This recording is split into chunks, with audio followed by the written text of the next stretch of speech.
I'm Kathy Gorley with the Film Foundation. If you've ever used film in the classroom or want to begin using film with your students in a meaningful way, then I invite you to join me at our webinar on critical viewing and thinking.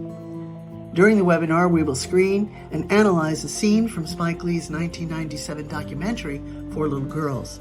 And I'll introduce you to teaching strategies to help your students move beyond surface learning and simply decoding information to thinking about film language and the significance of movies as historical and cultural documents.